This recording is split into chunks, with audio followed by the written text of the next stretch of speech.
Okay, here we go. So I'm going to show you two ways to do this. Either that center line with the cross or with the circles. Okay. All right, so same thing. You're going to work on your nostril first, looking at a reference photo. The darkest part is always what's going to matter the most. Okay. So I'm just going to do a front one for you. What's important to understand about this is your shadowing and understanding how to use your shading tool to connect it all. All right. So in our nose, we have this little part right here. What's called the philtrum. I think it's philtrum. And they're just like bended lines, and it kind of connect right underneath that rounded bottom part of your nose. So it kind of goes out like this. See, you kind of curve it out. Then you have another line that looks like a little bit like a smiley face, and those connect. That is the start of your lips. Now this is another tricky part because lips are very different. Just puckier lips or smaller lips or fat lips. There's so many different types of lips, right? But what I like to do is kind of sketch out how I'm going to do my lips very lightly. Remember what I said about drawing lightly, very lightly. And then I'm going to decide, do I want some cute little thick lips here? And I'm gonna have a closed mouth. All right. And as I'm going along, I'm going to fix up my sketch just a little bit because maybe I don't like them. I don't know. Let's have some fun with it. So here's the connection right there. Now remember, when connecting, you are just doing your shadows. If you need to go a little bit darker, just pick up your pencil and go a little bit darker. And you're going to put the shadowing of your nose there. Okay, so now you have the shadowing here where you're connecting your lips. And you know what? If you have a mirror, look at your nose, look at your lips. See how they look. See where the shadow is. Remember, it's the darker part of where the light is not shining. That's how you know where you have to put your shading tool and how you have to draw it.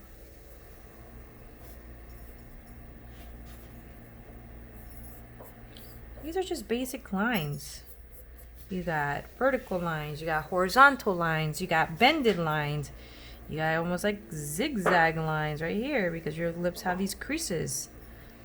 Think about those different types of lines that you can create. Okay. Remember, sketching it out. Let me see another one. Okay. I'm going to now do maybe a little more of a tinier nose where you probably can't see too much of your nostrils. Maybe just a little bit of your nostrils. Okay.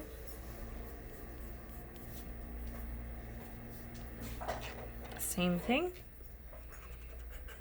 Take that shading tool. I'm going to make the lines like this. This is how I'm going to create my natural lines. I'm not going to draw them in with the pencil.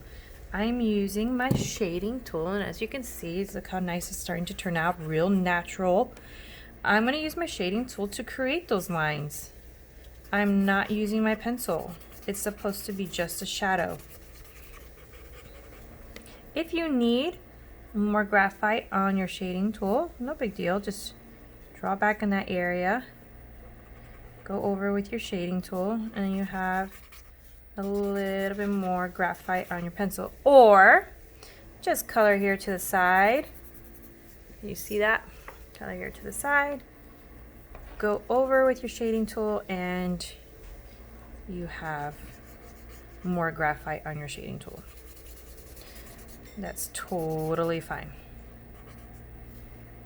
Okay, then now we're gonna come back to where your philtrum is. Some have it maybe a little bit longer, so the same thing applies. Just where's your shade? Where's your shade? Now I put a little bit too much shade. No big deal. I'm gonna take that eraser and I'm going to erase where maybe I don't want my shadow to be. Oh, by the way, this is a pencil eraser. I love it. I got it at Sam Flax on Colonial. I believe they're still open. If not, I think you can order online and just pick up. I can't remember if I went before the closing of everything, but I know I picked it up when we were already out of school. So it's really cool. It's Faber-Castell, and it's an eraser pencil. Okay, let me finish this. All right, so I'm gonna go now back to that top of my lip. Now, one thing that I like to do too, remember the darker areas, maybe I'll have a little bit of a open mouth, I don't know. Okay, so that darker areas is what you pencil in. Let's just see what I'm doing with the teeth. I'm not completely drawing my teeth in. I'm just doing that bottom part. Why, you think? Because I'm going to take my shading tool and I'm going to shade it in so it looks a lot more natural than the pencil. The pencils are okay when you're trying to create a cartoony type look, but if you're really trying to understand how this realism works, shading tool is your friend. And you can see why as I start to really add details. You can use a little bit of pencil, but if you're going to use some pencils, I really suggest that you go very light on your pencils. Do not press down. The only time you should be pressing down is if you are using your shading tool, or if you really want to get this one area super dark because it's just a dark area. See, right here, here's the mouth. Inside, that area in there is almost black. So I'm going to use my shading tool and my pencil to create that. All right, so here is pretty much the step of it, the couple steps to adding your lips to your nose. I wanted to show you something I did of my niece, and you can kind of see how everything starts to come together. And that's just basically, again, looking at a reference photo and making sure you're using this tool to bring these natural shades, and you can create this portrait. All right, I hope you enjoyed. Bye.